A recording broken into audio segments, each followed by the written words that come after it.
All right, guys, Mike here with the watch list video for Friday, January 24th. SPY all-time highs. It's been a hot market. Trump talks a lot. I keep saying that.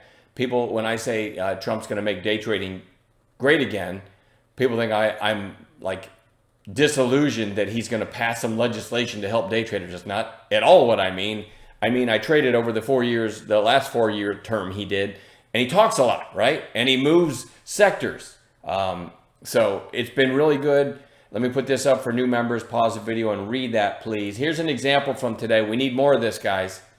I took a screenshot. LTBR, by the way, went to 1045 after I took the screenshot. But this is a great lesson for the chat room, right? I typed in, you can see here, all timestamped. About 10:30, I typed in LTBR high of day flag. And this is the flag I was talking about. And we already had it on watch, right? And yesterday's high was like 750 or whatever it was. So I love the flag below yesterday's high. I didn't officially say I'm taking the flag break. I just pointed out the flag. I did take the flag break. About a minute later, Billy posts LTBR collaboration agreement, collaboration with OKLO, right, which was going crazy. And none of us had seen that. And that was at like 6:30 in the morning or something. Somehow we all missed it, but it's still okay because it really hadn't caught on yet, right? When I saw that, great post, by the way, Billy, if you're watching this. When I saw that, took me a few minutes, right? I double checked it and everything. That was 10:32, 10:37. I typed in the room, hey, that LTBR headline seems like a big deal. Wish I'd seen it sooner. But man, it just never looked back. Again, it went to 1045. And then even if you missed this entire move, you had Lou pointing out LTBR yellow, meaning it's pulled back to our famous yellow line we look for.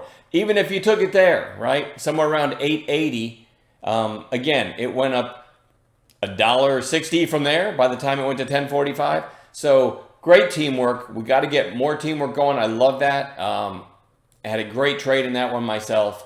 And so then I wanted to just highlight that and say, let's really, if there's news in something and you think it's not important because I didn't post it, I promise you it just means I didn't see it. So the more people participating in what you spot on the news, or if Trump's getting ready to talk, always post that. It could be extremely relevant, right? Day trading is going to get better and better. All right, having said all that, by the way, I also called BTCT this morning. I don't usually call early trades, but I called it very early, over 650, and it ended up, I'll show you 5 minutes real quick, and then I'm going to get to the video. It was kind of flagging right there, topped out at the half right there, pulled back a little bit. Bitcoin was strong. There was a lot of Bitcoin in headlines, so I called it over 650, which is right where my arrow is. And it went up $2 from there. So there's just another example of paying attention to the macro environment, right?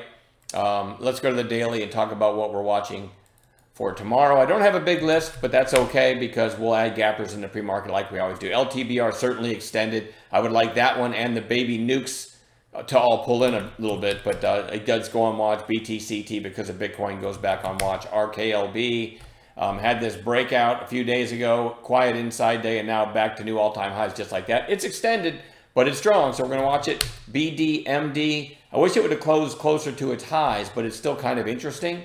I like the daily chart. You got Stat Catalyst there, so we're going to watch that one. VSAT, I like the looks of this chart a lot. Breakout, inside day, and it's kind of got a 2-day high right in this area.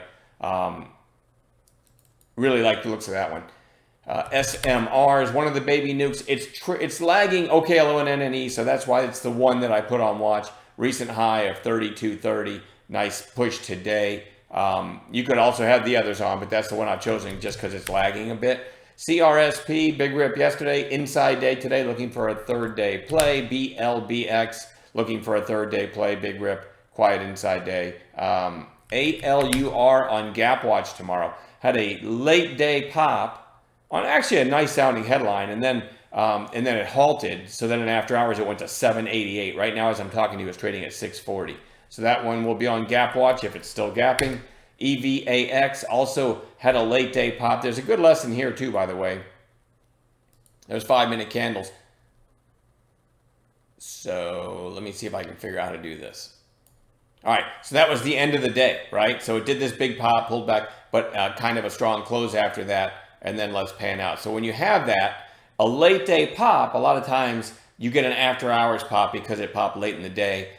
For me, the trade would be through the high of day, which was 419, yeah, in after hours. And look what it did. It went to 650. I did not get that, but it's a great lesson for all of us. When there's a late day pop with like 5, 10, 15 minutes left in something, that should go on watch for after hours. So let's work together and not miss any of those. Let's point out late day pops and say, hey, this one's worth watching in after hours. All right. Anyway, that could be gapping in the morning still. So that one goes on watching. Then Twilio, TWLO. Let me pan out here. There's the daily chart. In after hours, this went to 128. As I'm talking to you, it's trading at 125, and I believe that was on their guidance. So a lot to watch tomorrow, and we'll add other gappers in the pre-market. Love the teamwork. Let's keep it going. We'll see you tomorrow.